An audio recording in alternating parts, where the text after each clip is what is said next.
Assalamualaikum warahmatullahi wabarakatuh. Perkenalkan, nama saya William Armeda Putra.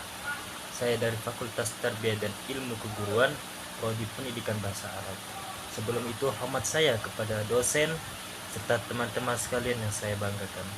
Alhamdulillah Rabbil Alamin. Wassalatu wassalamu ala ashrafil anbiya wal mursalin Sayyidina wa maulana Muhammadin wa ala alihi wa sahbihi ajma'in. Amma ba'd. Puji dan syukur kita atas kehadiran Allah Subhanahu wa taala. Salawat beserta salam tidak lupa kita haturkan kepada junjungan kita Nabi Muhammad sallallahu alaihi wasallam. Jadi saya di sini akan menjelaskan tentang sejarah perkembangan bahasa Indonesia. Masuk pada pembahasan awal yang telah kita ketahui sama-sama, bahasa Indonesia ialah bahasa resmi bangsa Indonesia. Dalam setiap peradaban manusia, bahasa selalu ada di tengah-tengah mereka. Antara manusia maupun bahasa ialah merupakan kesatuan yang tidak dapat dipisahkan satu sama lain. Hal ini dapat dilihat dari berbagai aspek, bahwasanya bahasa merupakan satu media untuk memudahkan manusia dalam kebutuhan hidupnya sehari-hari. Namun secara spesifikasi, bahasa Indonesia ialah salah satu bahasa yang dalam pembentukannya cukup sangat panjang. Bahasa yang telah ada di Indonesia bahkan sejak zaman kerajaan sudah ada sejak zaman dahulu. Dan pada zaman kerajaan, bahasa memiliki kajian yang cukup rumit dalam pembentukannya, secara lisan maupun tulisan. Perkembangan bahasa Indonesia sendiri secara lisan maupun tulisan sudah dimulai pada saat terbentuknya, yaitu pada tanggal 28 Oktober 1928 bersamaan dengan Momen Sumpah Pemuda.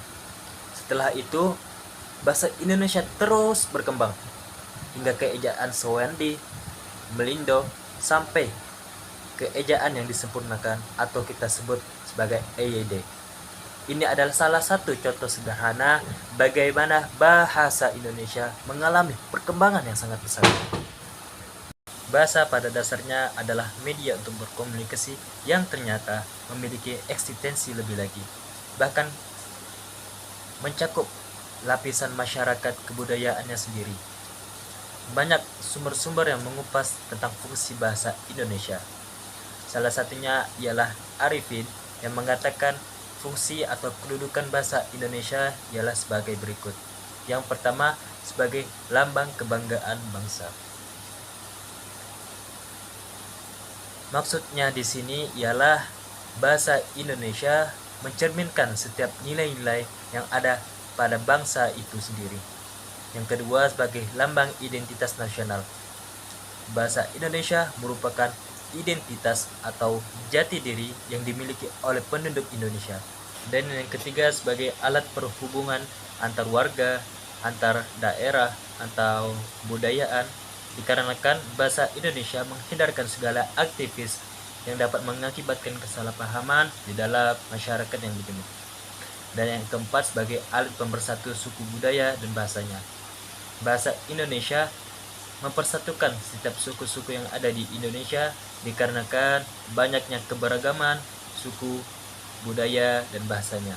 Maka dari itu, peranan bahasa Indonesia sangat penting dalam krusial dalam menunjang bangsa atau negara serta dalam masyarakat itu sendiri. Dengan berkembangnya zaman dan proses akulturasi, bahasa Indonesia tetap menjaga keutuhannya. Diawali dengan bahasa menyatukan setiap suku, kemudian menjadi bahasa negara yang berlangsung menjadi puluhan tahun, hingga kini di era modern bahasa Indonesia dapat dikenal di belahan bumi lain. Dengan identitas yang berbeda, warga asing mulai mengucapkan, mulai belajar bahasa Indonesia. Dengan kata lain, bahasa Indonesia dapat menyatukan, dapat menjadi identitas, dan menjadi kebanggaan Indonesia. Bahasa Indonesia diharapkan terus merekatkan setiap suku dan bangsa. Akhirul kalam, mungkin hanya ini yang dapat saya sampaikan, kurang lebihnya saya mohon maaf. Wabillahi taufiq wal hidayah. Assalamualaikum warahmatullahi wabarakatuh.